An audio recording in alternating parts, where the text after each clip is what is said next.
You make $100,000 a year, and you still feel broke. And the reason isn't what you think, that feeling isn't random, there's a pattern behind it. Once you see it, you cannot unsee it. Here's the question you probably haven't asked out loud. If more money was the solution, why do so many people who earn more still end up in the same place? Not worse off, just stuck. Same anxiety, same ceiling, same end-of-month wondering where it went. Before we get to the deeper patterns, let's anchor this in something ordinary.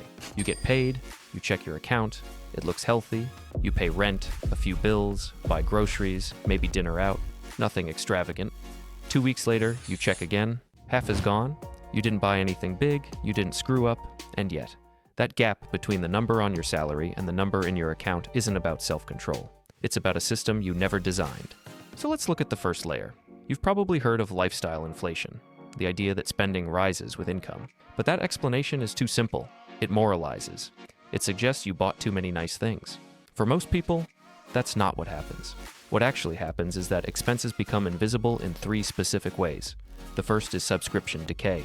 A service starts at $9. 18 months later, you're paying $15.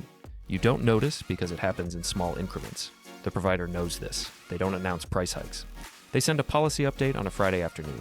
You click agree without reading. This isn't a conspiracy, it's an incentive. The company maximizes revenue per user, you minimize attention per bill. The result is that you're paying for 3 or 4 services at prices you never explicitly approved. The second is event-based pricing, not surge pricing exactly, something quieter.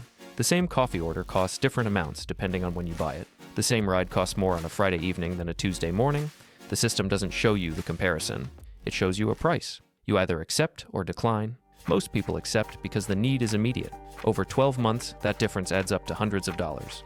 You never see the pattern because each transaction happens in isolation. The third is emotional friction points. These aren't mistakes. They're predictable responses to stress. You have a bad day at work, you open an app, you buy something. Not expensive, $40, maybe $60. It feels like relief. But the system tracking your behavior doesn't judge you. It simply notes that after every late meeting, your spending increases by a specific percentage. Individually, none of this feels like a problem. You've seen this before. You just didn't notice it. But when you add everything together across 12 months, something changes. $8,440. That's not spending, that's leakage. And it wasn't just gone, it was preventing something. Because every dollar that leaks out is a dollar that cannot compound. If that amount had been redirected at a 7% real return over 10 years, it would grow to roughly $125,000. Not a fortune, but a meaningful buffer, the kind that turns a financial shock into an inconvenience instead of a crisis. This is the part where most people expect a lecture about cutting coffee. That's not what this is. Because the problem isn't the individual purchase. The problem is the absence of a feedback loop. You don't feel the leak in real time, you feel the result at the end of the month. That delay between action and consequence is the real trap. You value relief now more than gain later. That's how your brain works. The only way to override it is to change the environment, not your willpower. And this is where it stops being about money. Because when you look at the full pattern, something else appears. The system didn't just show where the money went, it showed when you stopped paying attention. For most people, that moment happens right after a raise. You earn more, you feel secure, you relax your monitoring, and that relaxation costs you more than the raise was worth.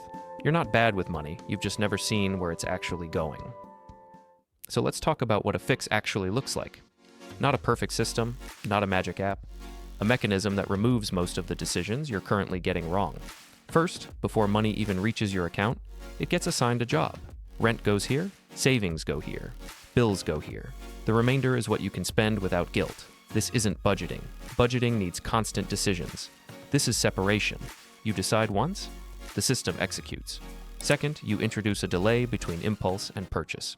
Not a long delay, 24 hours, enough time for the emotional spike to settle. Most things you want to buy at 10 p.m. on a Tuesday, you don't want at 10 a.m. on Wednesday. That isn't deprivation, it's interruption. Third, you run an audit once per quarter, not a detailed review of every transaction. You look for 3 things: subscriptions you didn't use, prices that changed without notice, and one category of emotional spending that spiked. You don't judge it, you just note it. Awareness alone changes behavior because you cannot unknow a pattern once you've named it. None of this is exciting, that's the point. Excitement fades, systems don't. Now, here is the uncomfortable truth most personal finance content avoids.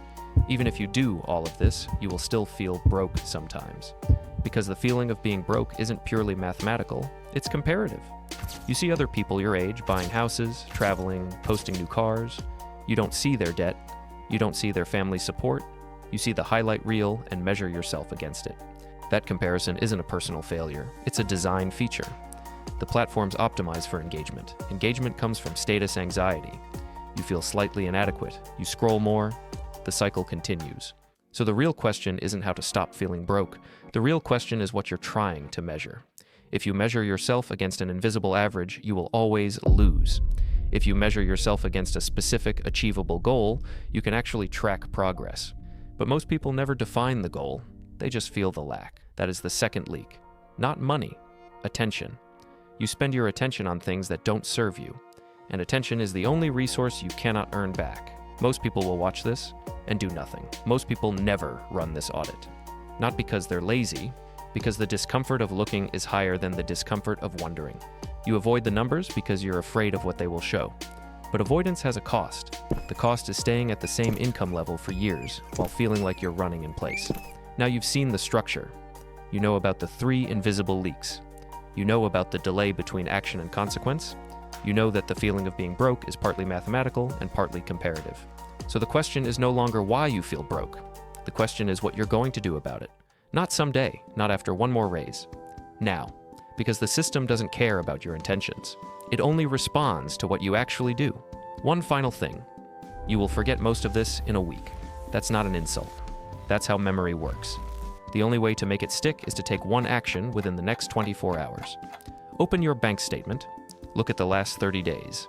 Find one subscription you don't use. Cancel it. That action won't change your life, but it will prove something more important. That you act. And that proof is worth more than any advice. You're not bad with money. You've just never seen where it's actually going. Now you have.